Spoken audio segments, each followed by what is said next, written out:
الحمد للہ الذی ذی العزت والعلا والصلاة والسلام علی سید الانبیاء شمس الضحیٰ بدر الدجا نور الہدا منبع الجود والعطا اما بعد اعوذ باللہ من الشیطان الرجیم بسم اللہ الرحمن الرحیم لن تنالوا البر حتی تنفقوا مما تحبون صدق اللہ العظیم وصدق رسولہ النبی الکریم۔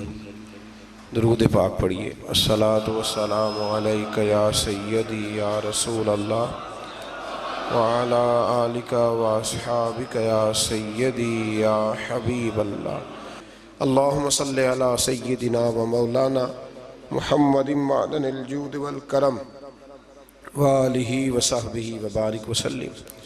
قرآن مجید فرقان حمید کے چوتھے پارے میں سے کچھ باتیں اللہ تبارک و تعالی قرآن مجید کی تفہیم کے اندر ہر غلطی سے محفوظ فرمائے اور اللہ تعالیٰ صحیح بات کو زبان پہ جاری فرمائے۔ چوتھے پارے کی پہلی آیت کریمہ میں اللہ تبارک و تعالیٰ نے فرمایا ہے کہ لن تنالوا البر حتی تنفقوا مما تحبون۔ فرمایا تم ہرگز بھلائی کو نہیں پہنچ سکتے جب تک تم اپنی پیاری چیز راہ خدا میں خرچ نہ کرو۔ اللہ تبارک و تعالیٰ چونکہ بندہ مومن کو ہر چیز سے زیادہ پیارا ہے، اور دوسرے پارے میں اللہ کریم نے فرمایا والذین آمنوا اشد حبا للہ، وہ لوگ جو ایمان لائے وہ اپنے رب سے شدید محبت کرتے ہیں۔ تو اللہ تبارک و تعالیٰ نے یہ قانون دیا کہ تم اگر بھلائی کو پانا چاہو، وہ بھلائی جو اللہ کا قرب تمہارے لیے آسان کرے، تو پھر اس کا نسخہ یہ ہے کہ جو تمہاری پیاری چیز ہے، جو محبوب چیز ہے، وہ اپنے محبوب رب کے رستے میں خرچ کر دو۔ ہمارے ہاں جو کہ بہت دفعہ دین کو اس لیے سنا جاتا ہے کہ ہم الحمدللہ ماشاءاللہ، یا اگر عذاب اور سختی کے جملے آئیں گے تو استغفار پڑھ کے گزر جائیں گے۔ صحابہ کرام علیہم رضوان کے ہاں جب کوئی آیت کریمہ آتی تھی تو پھر اس کا پریکٹیکل ہوتا تھا، پھر اس پر عمل ہوتا تھا۔ جب یہ آیت کریمہ نازل ہوئی تو حضرت ابو طلحہ رضی اللہ تعالیٰ عنہ بہت زیادہ اللہ نے انہیں نوازا ہوا تھا، جائیدادیں تھیں، مکانات تھے، مال و اسباب تھا۔ ایک ان کا باغ تھا، اس پر انہوں نے بڑی محنت فرمائی تھی، بڑی خوبصورتی کے ساتھ اس کو انہوں نے سجایا سنوارا تھا، اور وہ اتنا نصیبوں والا باغ تھا کہ اللہ کے رسول علیہ السلام بھی اسے دیکھنے کے لیے تشریف لے جایا کرتے تھے۔ حضرت ابو طلحہ رضی اللہ تعالیٰ عنہ جب یہ آیت کریمہ نازل ہوئی تو حضور علیہ السلام کی بارگاہ میں حاضر ہوئے، عرض کی یا رسول اللہ صلی اللہ علیہ وسلم، میں نے اپنی ساری جائیداد کا حساب لگایا ہے، وہ باغ مجھے سب سے زیادہ پیارا ہے، تو یا رسول اللہ میں وہ باغ اللہ کے راستے میں خیرات کرنا چاہتا ہوں، مجھے بڑا ہی پیارا ہے، تو میں وہ دینا چاہتا ہوں، قبول کر لے۔ نبی کریم صلی اللہ علیہ وسلم نے فرمایا تیرا قبول ہو گیا، اب تو اس طرح کر اپنے جو تیرے رشتے کے بھائی ہیں، چچا زاد، مامو زاد، ان کے اندر تو بانٹ دے، تیری صلہ رحمی بھی ہو جائے گی اور رب کی بارگاہ میں تیری نیکی بھی قبول کر لی جائے گی۔ حضرت زید رضی اللہ تعالیٰ وہ حضور علیہ السلام کی بارگاہ عالی مرتبت میں حاضر ہوئے تو عرض کرنے لگے یا رسول اللہ صلی اللہ علیہ وسلم، یہ گھوڑا مجھے بڑا پیارا ہے، بڑا مجھے محبوب ہے، حضور میں اس کی بڑی خدمت کرتا ہوں، میں نے اسے پالا ہے، اس کا دھیان رکھتا ہوں، کچھ جانوروں سے پیار ہو جاتا ہے نا۔ عرض کرنے لگا یا رسول اللہ یہ مجھے بڑا ہی پیارا ہے، بڑا پیارا ہے۔ حضرت زید عرض کرتے ہیں تو یا رسول اللہ یہ قبول کر لیں۔ حضرت زید بن حارثہ نے جب یہ کہا تو حضور نے فرمایا میں نے قبول کر لیا۔ کہا حضور چونکہ رب فرماتا ہے پیاری چیز دو تو یہ مجھے سب سے زیادہ پیارا ہے، تو لہٰذا میں پیش کرتا ہوں، قبول کر لیا جائے۔ رسول کریم نے ان سے قبول فرما کے نا تو انہی کے بیٹے حضرت اسامہ بن زید کو دے دیا۔ تو وہ عرض کرنے لگے یا رسول اللہ صلی اللہ علیہ وسلم، میں نے تو اللہ کے راستے میں دیا تھا، تو حضور نے فرمایا تیرا ہو گیا نا، تو نے اللہ کے راستے میں دیا تھا تو میں نے قبول کر کے اللہ کے بندے کو دے دیا ہے۔ حضرت عمر بن عبدالعزیز رحمۃ اللہ تعالیٰ علیہ نا شکر کی بوریاں منگایا کرتے تھے، شکر کی بوریاں، گڑ کی بوریاں، اور بوریوں کی بوریاں خیرات کرتے۔ تو لوگ کہنے لگے حضور کچھ لوگ زیادہ شکر نہیں کھاتے، ان کو پیسے دے دیا کریں. آپ فرمانے لگے بھائی وہ بات میں کیسے کروں, میرا رب کہتا ہے پیاری چیز خرچ کرو.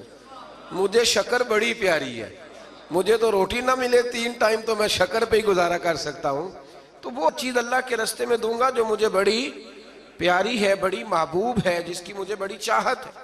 تو میرے عزیز سمجھ لیں کہ جب آپ تحفہ خریدتے ہیں نا کسی کے لیے, تو جتنا بندہ محبوب ہوتا ہے اتنی ہی آپ اچھی چیز. ہمارے ہاں جب مسجدوں کے گلے کھولے جاتے ہیں نا, تو جتنے پھٹے نوٹ ہوتے ہیں ساری اسی میں سے نکل آتے ہیں, اور کئی ایسے نوٹ ہوتے ہیں جو کئی نہیں چل سکتے لیکن مسجد میں چل جاتے ہیں. اب کوئی منع کر سکتا ہے؟ پیاری چیز خرچ کریں اللہ کے راستے میں, محبوب چیز خرچ کریں. یہ پہلا سبق دیا چوتھے پارے کی ابتدا میں اللہ کریم. دیکھیں نا رسول پاک کو حضرت امیر حمزہ بڑے ہی محبوب تھے, حضور کو حضرت عمر بڑے ہی محبوب تھے, جناب عثمان غنی بڑے ہی محبوب تھے, حضرت ابو بکر صدیق بڑے ہی محبوب تھے, مولا علی شیر خدا بڑے ہی محبوب تھے, حضور کو امام حسن اور امام حسین بڑے ہی محبوب تھے. یہ بڑے محبوب تھے اور میرے رسول نے سارے اللہ کے راستے میں دے دیے. ان لوگوں کو شہادت کا درجہ مل گیا. محبوب چیز خرچ کریں. اس سے آگے جو آیات ہے اس میں اللہ کریم نے فرمایا ہے, مفہوم یہ ہے آیت کا, تفسیری مفہوم, کہ رب جب کسی پر کوئی چیز حرام کرے گا تو تب کوئی چیز حرام ہوگی. اگر اپنی مرضی سے کوئی شخص کسی چیز کو استعمال نہیں کرتا تو اس کا معنی یہ نہیں کہ وہ چیز حرام ہو گئی. ہوا یہ تھا کہ حضرت یعقوب علیہ السلام اونٹ کا گوشت نہیں کھاتے تھے, اونٹنی کا دودھ نہیں پیتے تھے, اپنی طبیعت کے لحاظ سے استعمال نہیں کرتے تھے. تو بنی اسرائیل والوں نے یہ کہنا شروع کر دیا کہ دیکھیں پرانی امتوں میں یہ نہیں تھا, تو حضور علیہ السلام کی قوم یہ کیوں استعمال کرتی ہے. تو اللہ کریم نے سورہ آل عمران میں اور چوتھے پارے میں وضاحت کر دی کہ کوئی اگر اپنی مرضی سے کوئی چیز استعمال نہیں کرتا تو اس کا مطلب یہ تو نہیں کہ وہ چیز حرام ہو جاتی. تو اس سے آگے بڑھ کے پھر اللہ تبارک و تعالیٰ نے مکہ مکرمہ کی فضیلت بیان کی اور فرمایا کہ ان اول بیت وضع للناس, بے شک پہلا گھر جو لوگوں کے لیے بنایا گیا, للذی ببکۃ مبارکا وہدی للعالمین, فرمایا پہلا گھر جو لوگوں کے لیے بنایا گیا وہ مکہ مکرمہ میں اور ہے بڑی برکت والا, اور وہ ہے اللہ کا گھر, اور لیکن ساری کائنات کو ہدایت وہ گھر عطا کرتا ہے. گویا جو اس کے راستے پہ چل پڑتا ہے وہ ہدایت کے راستے پہ چل پڑتا ہے. پھر اللہ تبارک و تعالیٰ نے آگے جا کر کے اہل کتاب کی کچھ ایسی چیزوں کا ذکر فرمایا جن چیزوں کو انہوں نے بلا وجہ اپنے اوپر طاری کر لیا تھا. یہاں اہل کتاب سے مراد یہودی بھی ہیں اور عیسائی بھی ہیں.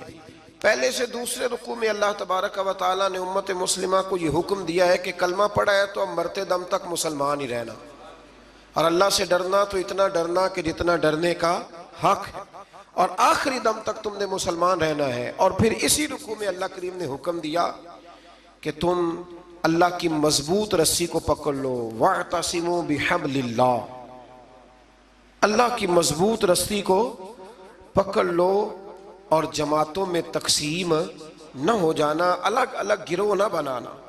اس لیے میرے نبی پاک علیہ السلام نے فرمایا کہ امت کا جو سب سے بڑا گروہ ہونا اس کی پیروی کرو. اس کا نام کتب احادیث میں سواد اعظم آیا ہے کہ جو بڑی جماعت ہو نا مسلمانوں کی, اس کی اب پتہ کیا مصیبت ہے, جو آدمی تھوڑا سا سٹائل ذرا ہٹ کے ہوتا ہے نا اس کے پیچھے لوگ چلنے لگ جاتے ہیں. جو ذرا انوکھی بات کرتا ہے نا کہتے ہیں یہ تو سارے لوگ ہی کر رہے ہیں. جو تھوڑی ہٹ کے بات کرتا ہے نا کہتا ہے پچھلے سارے ہی غلط تھے, میں واحد بندہ ہوں جو ٹھیک آیا ہوں. لوگ اس کے پیچھے لگ جاتے ہیں. ایسا نہ کریں. مسلمانوں کی وہ جماعت جو عرصہ دراز سے آ رہی ہے, آپ دیکھ لیں داتا صاحب کو کتنے سال ہو گئے اور اسلام کو کتنے سال ہو گئے. داتا صاحب کے بھی پیر ہیں, ان کے بھی آگے پیر ہیں, اور ان کے مرشد حضرت جنید بغدادی ہیں.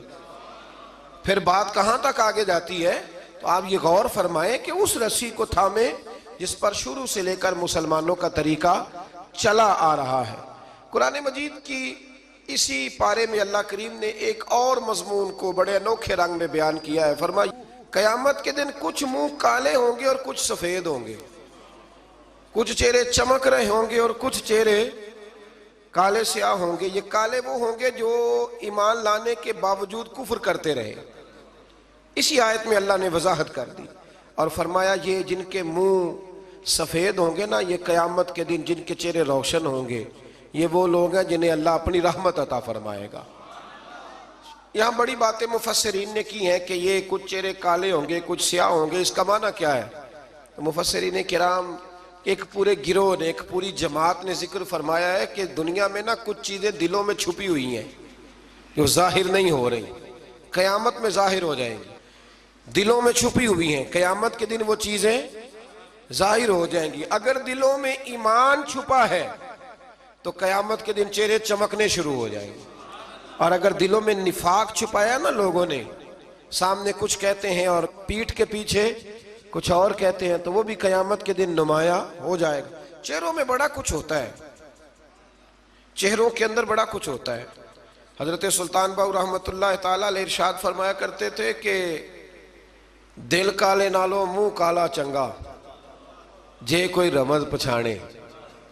دل کالے نالو منہ کالا چنگا جے کوئی رمز پچھانے۔ اگر اس پر غور کرے نا تو منہ چمکانے سے بہتر ہے کہ دل چمکایا جائے، دل روشن کیا جائے۔ اور میرے رسول کریم علیہ السلام نے ولی کی علامت بیان کی ہے، فرمایا ولی اسے کہتے ہیں جس کو دیکھتے ہی رب یاد آ جاتا ہے۔ ایک ہوتا ہے آرٹیفیشل حسن، وہ بھی یاد آتا ہے نا، آج کل آپ کو پتہ ہے لوگوں نے کیا ہوتا ہے، اس میں نورانیت نہیں ہوتی۔ میں اکثر کہا کرتا ہوں کہ ریاکاری اصل میں اداکاری ہوتی ہے، تو جب بندہ اداکار ہوتا ہے تو اس میں کوئی حسن نہیں ہوتا۔ جب بندہ اندر سے، اس کی طبیعت معصوم ہوتی ہے نا، اندر سے وہ نفیس ہوتا ہے، وہ اچھی سوچ والا ہوتا ہے، تو وہ جو اندر کی روشنی ہوتی ہے وہ باہر بھی آ جاتی ہے، پھر چہرہ چمکتا ہے، پھر اس میں روشنی آتی۔ نبی کریم علیہ السلام کا ایک فرمان ہے، حضور فرماتے ہیں رات کو جو آدمی تہجد پڑھے گا نا کمروں میں چھپ کے، اسے سویرے بتانا نہیں پڑے گا کہ میں نے پڑھی ہے، فرمایا اس کا چہرہ ہی بتائے گا کہ رات اس نے اپنے رب کی عبادت کی ہے۔ تو چہرے بڑا کچھ بتایا کرتے ہیں۔ تو قیامت میں بھی کچھ چہرے چمکیں گے اور کچھ کالے سیاہ ہوں گے۔ انشاءاللہ اللہ فضل فرمائے گا تو اہل حق کے چہرے چمکیں گے، اللہ فضل ہی فرمائے گا، کرم فرمائے گا۔ پھر دیکھیے دوسرے سے تیسرے رکوع میں اللہ کریم نے نا اس امت کی فضیلت بیان کی، فرمایا کنتم خیر امت اخرجت للناس، فرمایا تم بہترین امت ہو، تمہیں اللہ تبارک و تعالیٰ نے لوگوں کی بھلائی کے لیے پیدا فرمایا ہے۔ اے رسول کریم کی امت تم ایک بہترین امت ہو۔ دنیا میں سب سے کمزور شخص پتہ کون ہوتا ہے؟ جسے یہ پتہ ہی نہیں ہوتا کہ میرا مقام کیا ہے۔ اگر پتہ چل جائے نا میرا مقام کیا ہے تو جینا آسان ہو جائے۔ یعنی ایک آدمی استاد ہے، ٹیچر ہے، اور جب وہ چھوٹی حرکت کرتا ہے نا تو پتہ لگتا ہے کہ اسے پتہ ہی نہیں کہ میرا اصل میں مقام کیا ہے۔ تو استاد ہے، تیرا سٹیٹس ہے، تیرا معیار ہے، اتنی چھوٹی بات تو کر گیا۔ بہت بڑا آدمی، وزعدار آدمی، وہ جب چھوٹی بات کرتا ہے تو محسوس ہوتا ہے کہ نہیں باتوں میں ہی بڑا ہے، باقی اس کے پاس کوئی چیز موجود نہیں ہے۔ امت مسلمہ بڑی امت ہے، جب یہ چھوٹی بات کرتی ہے نا، چھوٹی بات۔ میں ملک سے باہر تھا تو وہ سنگیوں کو، ہمارے مسلمانوں کو کچھ مسئلہ بن گیا، ان کی ڈیوٹی ہے سارا دن غیروں کی تعریفیں کرنا، سارا دن تعریفیں کرتے ہیں، ان کی سڑکیں دیکھی ہیں، ان کے مکان دیکھیں، ان کی فلانی چیز دیکھی ہے۔ تو میں نے ان سے کہا کہ میں نے تو سنا ہے کہ بچہ بالغ ہو جاتا ہے تو ابا خود کہتا ہے جا اپنا بندوبست کر، کہتا ہے کہ نہیں کہتا؟ تو میں نے کہا یہ تو نکال دیتے ہیں بچوں کو، بچے اپنا بندوبست کر لیتے ہیں اور ابا جی کا بندوبست کوئی بھی نہیں کرتا۔ 2 3 مہینے یورپ میں بوڑھا اندر مر جاتا ہے تو پھر باہر خبر آتی ہے کہ مر گیا، جب بدبو گلی میں آنے لگتی۔ یہ معیار ہے۔ سڑکیں پکی ہیں، اس میں کوئی شک نہیں، مکانات اچھے ہیں، قانون کی پابندی ہے، لیکن میرا مسلمان جب وہاں جاتا ہے اشارہ نہیں توڑتا، تو اگر یہاں بھی نہ توڑے تو قانون یہاں بھی صحیح ہو سکتا ہے۔ لیکن جو بندہ وہاں سے پیسے کما کے آتا ہے نا، وہ کہتا اب اشارہ نہ توڑوں تو پتہ کیسے چلے گا کہ میں وہاں سے آیا ہوں۔ تو بھائی آپ بہترین لوگ ہیں، آپ چھوٹی بات کیوں کرتے ہیں؟ آپ بہترین لوگ، آپ تھوڑا اونچا بیٹھ کے بات کریں، آپ کا ایک سٹیٹس ہے، مومن کا ایک مقام ہے۔ میرے نبی کریم صلی اللہ علیہ، رسول کریم علیہ السلام بیت اللہ شریف میں کھڑے تھے، کعبہ معظمہ کے سامنے، تو حضور نے بیت اللہ شریف کی طرف دیکھ کے فرمایا، کہ ترمذی کی حدیث ہے، حضور فرمانے لگے کعبے تیری بڑی عزت ہے، پر جو بندہ میرا کلمہ پڑھ لیتا ہے نا، بندہ مومن، اس کی عزت اللہ کی نظر میں کعبے سے بھی زیادہ ہے، وہ زیادہ قابل اعزاز ہے۔ اب اس کو سمجھنا چاہیے نا کہ جس نے حضور کا کلمہ پڑھا اس کا ایک اعزاز ہے، یہ چھوٹی بات نہیں کر سکتا۔ اور اعزاز کس وجہ سے ہے وہ بھی اللہ کریم نے ارشاد فرمایا، اخرجت للناس، اعزاز اس لیے نہیں کہ تیرا رنگ گورا ہے، اعزاز اس لیے نہیں کہ تیرا قد اونچا ہے، اعزاز اس لیے نہیں کہ تیرے پاس ڈگریاں زیادہ، تأمرون بالمعروف، امت مسلمہ کی شان اس لیے زیادہ ہے کہ یہ لوگوں کو بھلائی کا حکم دیتے ہیں، وَتَنْهَوْنَ عَنِ الْمُنْكَرِ، اور لوگوں کو برائی سے منع کرتے ہیں۔ اور یہ جو کام لوگ کرتے ہیں نا، خیر کا حکم دینا، برائی سے منع کرنا، یہ لوگ دنیا کے امام ہوتے ہیں۔ اب ہمارے ہاں کیا ہوتا ہے، ایک سازش ہوتی ہے، جن لوگوں کو ہم نے نیکی کا حکم دینا تھا نا، اللہ کی توحید کا پیغام دینا تھا، نبی کریم علیہ السلام کی رسالت کی بات جن لوگوں کو ہم نے کرنی تھی، جب ہمارا لیڈر اسی قوم کو بطور مثال یہاں بیان کرتا ہے، یعنی جس کے لیے حکم تھا کہ ہم اسے کہیں کہ تو کلمہ پڑھ لے، جب اسے ماڈل بنا کے ہمارے سامنے پیش کیا جائے گا کہ وہ بڑا اچھا ہے، تو ہم اسے کیسے کہیں گے کلمہ پڑھ؟ اور پھر اس سے اگلی بات یہ ہے کہ ہم تقریروں سے کلمہ پڑھانا چاہتے ہیں۔ تقریر بڑی مؤثر کام ہے، ضرور ہونی چاہیے، لیکن دنیا میں انقلاب عمل سے آتا ہے، عمل سے۔ صحابہ کرام علیہم رضوان نے بڑی بڑی تقریریں کی، بڑے بڑے جاندار وہ لوگ تھے کہ ایک جملہ کہتے تھے تو دنیا تڑپ اٹھتی تھی، لیکن ان کی تقریروں سے زیادہ اثر ان کے عمل میں تھا۔ حضرت بایزید بسطامی رحمۃ اللہ علیہ کا زمانہ تھا، تو ایک یہودی اور مسلمان کی دوستی تھی، تو اس یہودی نے مسلمان سے کہا کہ یار ہماری بڑی دوستی ہے تو دوستی پکی رہنی چاہیے، تو مسلمان کہنے لگا بالکل پکی رہے گی، میرے دل میں بھی بڑے دنوں سے خواہش تھی کہ دوستی پکی ہو جائے۔ تو کہا کیسے پکی ہو سکتی ہے؟ تو مسلمان کہنے لگا تو کلمہ پڑھ لے دوستی۔ تو وہ یہودی کہنے لگا یار ناراض نہ ہونا، میں نے دو اسلام دیکھے، کون سے والے اسلام کا کلمہ پڑھو؟ اس نے کہا دو اسلام۔ کہنے لگا ایک اسلام تیرا ہے، ایک حضرت بایزید بسطامی کا ہے، میں اور تو اکٹھے رہتے ہیں، نماز کا وقت ہوتا ہے تو بھی بیٹھا رہتا ہے، میں بھی بیٹھا رہتا ہوں نماز، اور ادھر اگر شراب کی مجلس چلتی ہے تو میں جاتا ہوں تو معاذ اللہ تو بھی چلا جاتا ہے، اگر کوئی فحاشی اور یعنی کا کام ہے میں جاتا ہوں تو بھی چلا جاتا ہے، تو اگر ایک لفظ ہی مجھ سے کہلانا ہے، ایک جملہ ہی کلمے کا، تو میں کہہ دیتا ہوں، لیکن اگر تو مجھے اس اسلام کی دعوت دیتا ہے نا جو حضرت بایزید بسطامی کا ہے، حضرت بایزید بسطامی کا بھی ایک اسلام ہے، وہ شخص اٹھتا ہے تو پتہ چلتا ہے کہ مصطفیٰ کا غلام ہے، وہ بیٹھتا ہے تو پتہ چلتا ہے یہ کسی کا بنا ہوا ہے، یہ رکتا ہے، آتا ہے، جاتا ہے تو اس کے وجود سے شعائیں چھلکتی ہیں، محسوس ہوتا ہے کہ اس پر رنگ اپنا نہیں، اس پر محمد عربی کا چڑھایا ہوا رنگ ہے، تو نظر آتا ہے۔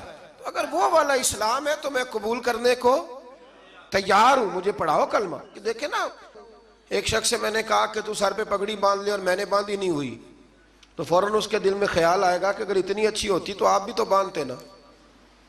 یعنی وہ آدمی جو بزنس میں جھوٹ بول رہا ہے اور درجنوں جھوٹ بولتا ہے، وہ جب کسی کو سچ بولنے کا مشورہ دیتا ہے تو سامنے والا اس پہ ہنستا ہے، وہ کہتا ہے یار تو نہ ایسے کر، تجھے تو میں اچھی طرح جانتا ہوں تو کیا کہتا ہے۔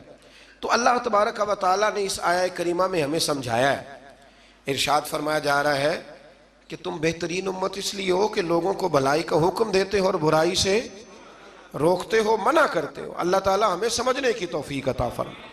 اگلے رکوع میں اللہ تبارک و تعالیٰ نے ارشاد فرمایا کہ بے شک جن لوگوں نے کفر کیا ہے نا، قیامت کے دن اپنا سارا مال دے کے، اپنی ساری جائیداد دے کے بھی اگر وہ جان چھڑانا چاہیں گے تو ان کی جان چھوٹے گی، وہ دوزخی ہیں تو دوزخ میں ہمیشہ ہی رہیں گے، دنیا کا مال قیامت کے دن کام نہیں آئے گا۔ تو بالکل اس سے متصل اللہ کریم نے پھر حکم دیا کہ کوئی چیز کام آنی ہے تو ابھی سے خرچ کر لو اللہ کے راستے میں۔ مطلب ہمیں امید ہوتی ہے کہ میرا بچہ پڑھ کے بخشوائے گا، میرے نام پہ خیرات کرے گا، تو میاں جتنی تو نے کی ہے اپنے لیے اتنی اس نے کرنی ہے نا، تو نے پتہ ہی ہے نا تو نے کیا دیا ہے، تو آپ میرا اور آپ کا بیٹا ہی ہے نا۔ تو اللہ تبارک و تعالیٰ نے یہاں حکم ارشاد فرمایا کہ خود اپنے لیے کر لو جو کچھ کرنا ہے۔ اور پھر ایک اور عادت یہاں اللہ کریم نے انسان کی بیان فرمائی اسی پارے میں، ارشاد فرمایا کہ اسے تھوڑی سی خوشی ملتی ہے تو راضی ہوتا ہے، اور ذرا سی تکلیف پہنچتی ہے تو شکوے کرنے لگ جاتا ہے. میں اکثر کہا کرتا ہوں کہ جو نعمتیں بن مانگے مل گئی ان کا شکریہ کوئی نہیں، اور جو نہیں نہ ملی ہوئی اس کا رونا ہے. یعنی ایک شخص کے پاس سارا کچھ ہے، بیٹیاں بھی ہیں، جائیداد بھی ہے، مکان بھی ہے، اور تندرستی بھی ہے، علم بھی ہے، بیٹا کوئی نہیں، تو اس سے جب بھی آپ ملیں گے نا تو وہ کہے گا دعا کرو اللہ مجھے بیٹا دے دے. تو خدا کے بندے باقی نعمتوں کا بھی تو ذکر کرنا جو اللہ نے دی ہوئی ہے. میں کہا کرتا ہوں کہ 360 ہڈیاں وجود میں ہیں، تو جس کا گھٹنا درد کرتا ہے نا آپ اس سے پوچھیں نا کیا حال ہے تو 359 کا ذکر نہیں کرتا، وہ جو 60ویں درد کرتی ہے اسی کا نام لیتا ہے، کہتا ہے یہ گھٹنا ٹھیک ہو جائے تو باقی ساری خیر ہے. تو اللہ فرماتے ہیں ذرا تکلیف دیں تو یہ شکوے کرنے لگتا ہے. زندگی اپنے رب کے حوالے کر دیں، سکھی ہو جائیں گے. آپ یقین کریں ویسے بھی جان اسی کی ہے، اسی کی ہے. ہم تو اپنی مرضی سے مر بھی نہیں نہ سکتے، اپنی مرضی سے مرے تو خودکشی حرام ہے، اس کی مرضی سے مرے تو وہ شہادت کا درجہ عطا کر دیتا ہے.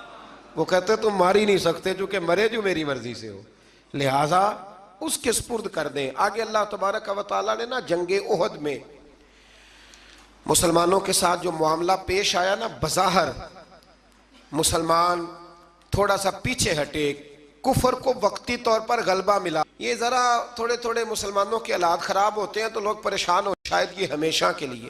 ایسا نہیں ہے، بلکہ جہاں بھی آپ پیچھے جاتے ہیں نا، جو آدمی پیچھے جایا کرتا ہے نا وہ تیز دوڑنے کے لیے جایا کرتا ہے. جب وہ پیچھے جاتا ہے تو اس کا مطلب ہے اب تیز دوڑ کے آئے گا، یہ یاد رکھیں. اور جب آپ سمجھیں نا کہ گھٹن زیادہ ہو گئی ہے تو پھر سمجھ لیں اب آندھی بھی تیز ہی آئے گی. یہ اصول ہے. اگر کبھی آزمائش زیادہ آتی ہے تو پھر اللہ آسانی بھی زیادہ عطا فرماتا ہے. تو مسلمانوں کو ذرا کمزوری ہوئی تو پریشان ہو گئے، تو رب کریم نے فرمایا پریشان نہ ہو، وہ وقت نہیں تمہیں یاد والا قد ناصرکم اللہ ببدر وانتم اذلہ، جب ہم نے تمہاری بدر میں مدد کی تھی حالانکہ تم کمزور تھے. اب تو تم ہزاروں میں ہو تو 313 تھے، رب نے تمہاری مدد فرمائی تھی. فرمایا احد میں اگر مشکل آ گئی ہے تو پریشان نہ ہو، اللہ اگلے میدانوں میں بھی تمہاری ضرور مدد فرمائے گا.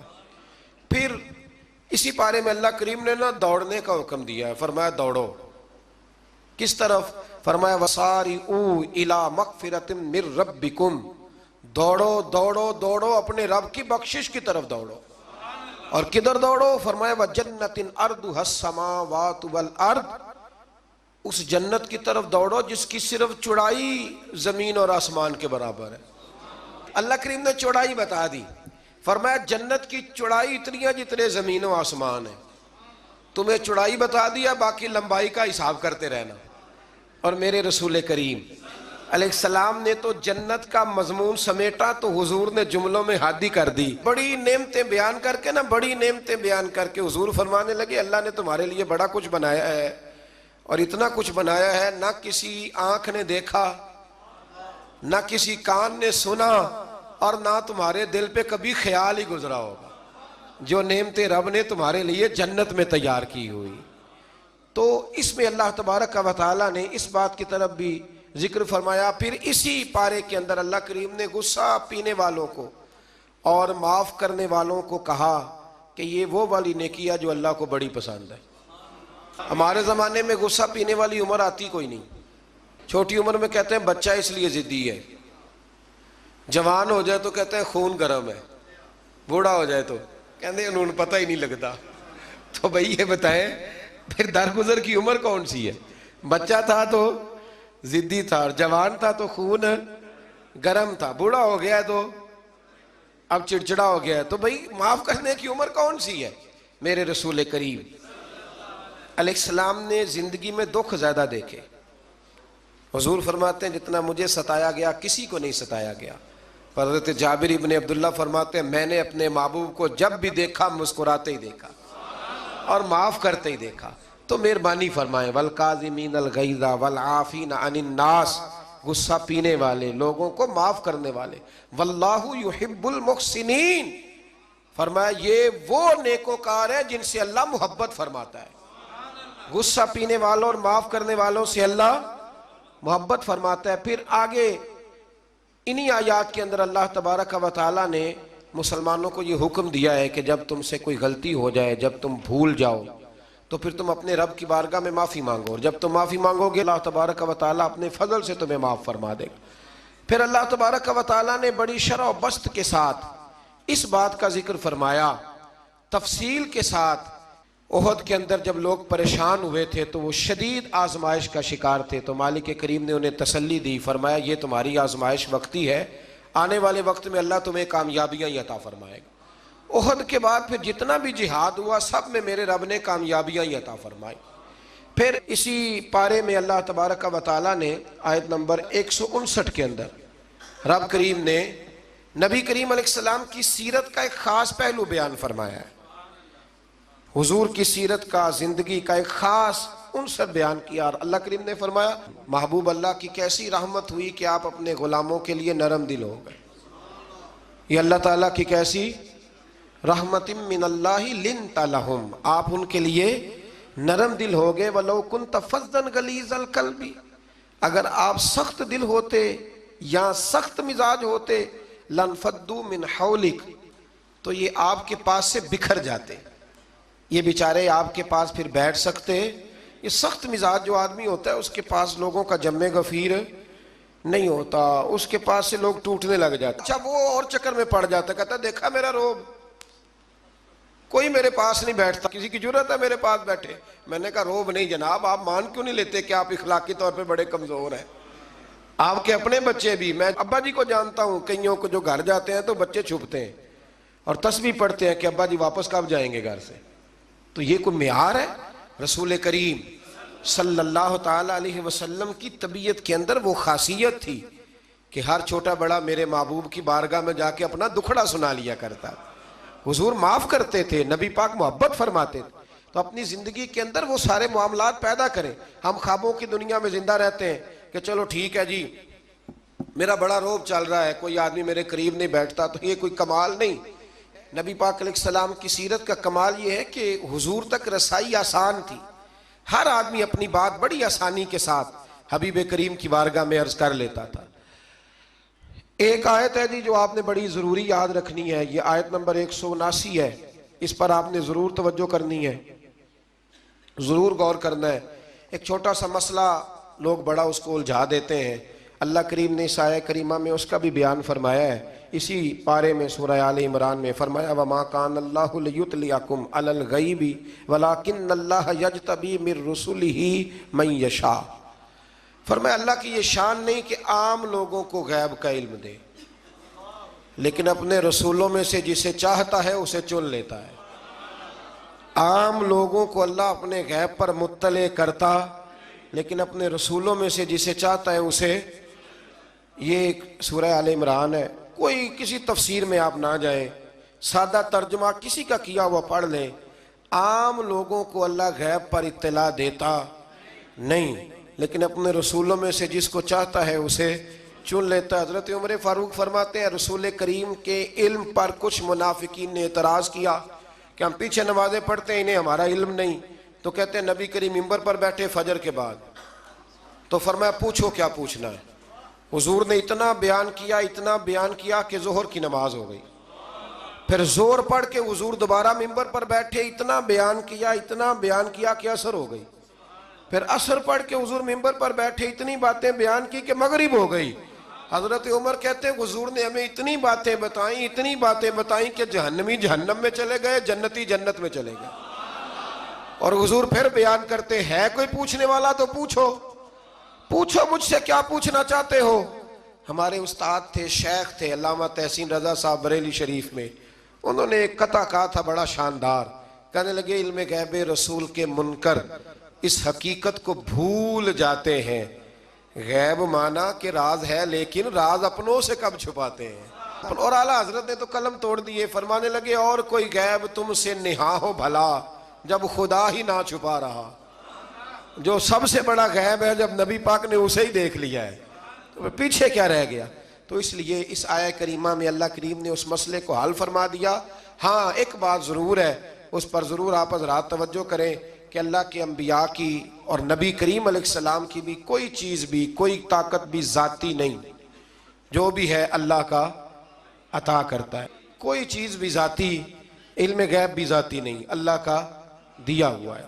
آگے سورہ نساء آ جاتی ہے۔ سورہ نساء کے اندر نا اللہ کریم نے بالکل آغاز میں ارشاد فرمایا کہ یا ایھا الناس اتقوا ربکم الذی خلقکم من نفس واحدہ، اے لوگو اپنے رب سے ڈرو جس نے تمہیں ایک جان سے پیدا فرمایا۔ ایک بہت بڑے پیر صاحب کے صاحبزادے نے نا ایک شخص سے کہا کہ میرا ذرا خیال کرنا، میں فلاں بزرگ کا صاحبزادہ ہوں۔ تو آدمی کہنے لگا تو بھی ذرا خیال کرنا، میں بھی نبی کا صاحبزادہ ہوں۔ اس نے کہا تو کس نبی کا؟ کہنے لگے حضرت آدم علیہ السلام کا۔ تو چپ کر کے کہنے لگا بات تیری ٹھیک ہے، کیونکہ سارے حضرت آدم کی اولاد ہے۔ یہ جو قبائل بنائے جاتے ہیں نا، قبیلے، یہ تعارف کے لیے بنائے جاتے ہیں، صرف تعارف کے لیے کہ پتہ چل جائے اس کا فلاں قبیلے سے تعلق ہے، اس کا۔ اور برادریوں میں بھی جو قبیلے ہوتے تھے وہ ایک برادری کی بھی مختلف شاخیں ہوتی تھیں، مختلف شاخیں۔ قریش، بنو امیہ یہ قبیلہ ایک تھا، پھر اس کی آگے شاخیں ہو گئی اور بہت سارے لوگ تھے جو تقسیم در تقسیم ہوئے، شاخیں بنتی جاتی ہیں۔ تو یہ سارا کچھ کیا ہے؟ تعارف کے لیے ہے، ورنہ اولاد سارے کس کی ہیں؟ حضرت۔ اور نبی پاک علیہ السلام نے جب خطبہ دیا نا حجت الوداع کا، تو حضور نے اعلان فرما دیا، فرمایا نہ کوئی بڑا ہے، نہ کوئی چھوٹا ہے، نہ کوئی گورا ہے، نہ کوئی کالا ہے، نہ کوئی عربی ہے، نہ کوئی اجمی ہے۔ ہاں ان اکرمکم عند اللہ اتقاکم، اللہ کی نظر میں اس کی عزت زیادہ ہے جو زیادہ پرہیزگار ہے۔ ابھی تک یہ مصیبت بنی ہوئی ہے ہمارے معاشرے میں، ابھی تک برادری ازم کی، اور کوئی عجیب سا ہی معاملہ ہے، سمجھ میں نہیں آتا کہ یہ کہاں جا کے حل ہوگا۔ ایک ہی برادری سے دو لوگ ہیں، ان سے کہا گیا کہ جناب وہ آپ نے کہا تھا کہ راجپوت فیملی میں رشتہ مل جائے تو اچھا ہے، تو مل گیا، کر لے۔ کہنے لگے نہیں کرنا، یہ مہاجر ہے، ہم مقامی ہیں۔ تو ٹھیک ہو گیا بھئی، اب کتنی تقسیم اور کرنی، یعنی اس سے بھی آگے اور پھر اس سے آگے تقسیمیں۔ اور یہ اتنی خوفناک تقسیم ہے کئی دفعہ پریشان ہو جاتے ہیں کہ قوم کتنی کو بٹے گی، کتنی کو بٹے گی۔ آپ یہ جو تقسیم ہے نا، اس تقسیم سے نکلیں۔ اب آپ یہ مزاج بنائیں کہ بھئی یہ نہیں کہ ان کو کھانا بنانا نہیں آتا، معاملہ یہ ہے کہ ان کا ٹیسٹ اپنا ہے، ہمارا ٹیسٹ، تھوڑی وحدانیت کی طرف جائیں، امت واحدہ بننے کی کوشش کریں۔ ایک تقسیم ایسی ہے بد عقیدگی کی کہ جس سے نکلا نہیں جا سکتا، جو بد عقیدہ ہو گیا اس کے ساتھ کیا صلح ہو سکتی ہے، لیکن باقی کوشش کریں، جو اپنے ہیں نا اپنے، ان کی غلطیوں سے درگزر کریں، انہیں قریب کریں، چھوٹی موٹی کمزوریاں دور کریں، محبت کے ساتھ ذکر کریں، خیر کی بولی بولیں، اپنوں کی باتیں اپنوں میں رکھیں، اور کوشش کریں دل تھوڑا بڑا رہے، محبت تھوڑی بڑی رہے، پیار تھوڑا بڑا رہے، وفا تھوڑی بڑی رہے۔ اس سے آپ کا دل بھی بڑا ہوگا اور لوگوں کے اندر محبت بھی زیادہ پیدا ہوگی۔ اللہ ہمیں سمجھنے کی توفیق عطا فرمائے۔